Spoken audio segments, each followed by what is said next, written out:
भजन संहिता अध्याय 50। सर्वशक्तिमान परमेश्वर यहोवा ने कहा है और उदयाचल से लेकर अस्ताचल तक पृथ्वी के लोगों को बुलाया है। सिय्योन से जो परम सुंदर है, परमेश्वर ने अपना तेज दिखाया है।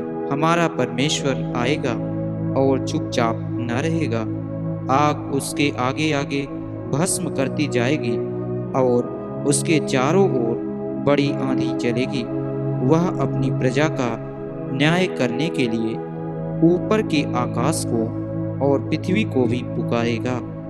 मेरे भक्तों को मेरे पास इकट्ठा करो, जिन्होंने बलिदान चढ़ाकर मुझसे वाचा बांधी है। स्वर्ग उसके धर्मी होने का प्रचार करेगा, क्योंकि परमेश्वर तो आप ही न्यायी है। हे मेरी प्रजा सुन, मैं बोलता हूँ, और हे इज़राइल, मैं तेरे विषय साक्षी देता हूँ। परमेश्वर तेरा परमेश्वर मैं ही हूँ। मैं तुझ पर तेरे मेल बलियों के विषय में दोष नहीं लगाता। तेरे होम बलि तो नित्य मेरे लिए चढ़ते हैं। मैं न तो तेरे घर से बैल न तेरे पशुशाला से बकरे लूंगा, क्योंकि वन के सारे जीव जंतु और हजारों पहाड़ों के जानवर मेरे ही हैं। पहाड़ों के सब पक्षियों को मैं जानता हूँ, और मैदान पर चलने फिरने वाले जानवर मेरे ही हैं। यदि मैं भूखा होता तो तुझसे न कहता, क्योंकि जगत और जो कुछ उसमें है वह मेरा है। क्या मैं बैल का मांस खाऊं या बकरों का लहू पीऊं?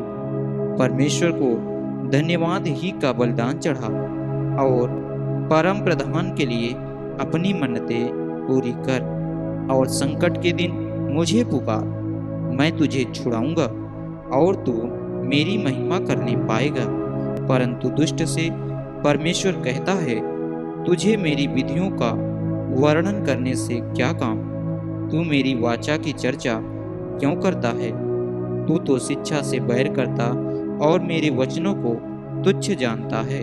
जब तूने चोर को देखा तब उसकी संगति से प्रसन्न हुआ, और पर स्त्रीगामियों के साथ भागी हुआ। तूने अपना मुंह बुराई करने के लिए खोला, और तेरी जीभ छल की बातें गढ़ती हैं। तू बैठा हुआ अपने भाई के विरुद्ध बोलता और अपने सगे भाई की चुगली खाता है। यह काम तूने किया और मैं चुप रहा, इसलिए तूने समझ लिया कि परमेश्वर बिल्कुल मेरे समान है। परंतु मैं तुझे समझाऊंगा और तेरी आंखों के सामने सब कुछ अलग अलग दिखाऊंगा। हे परमेश्वर को भूलने वालों, यह बात भली भांति समझ लो।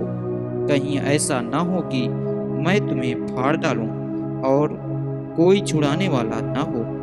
धन्यवाद के बलिदान का चढ़ाने वाला मेरी महिमा करता है, और जो अपना चरित्र उत्तम रखता है उसको मैं परमेश्वर का किया हुआ उद्धार दिखाऊंगा।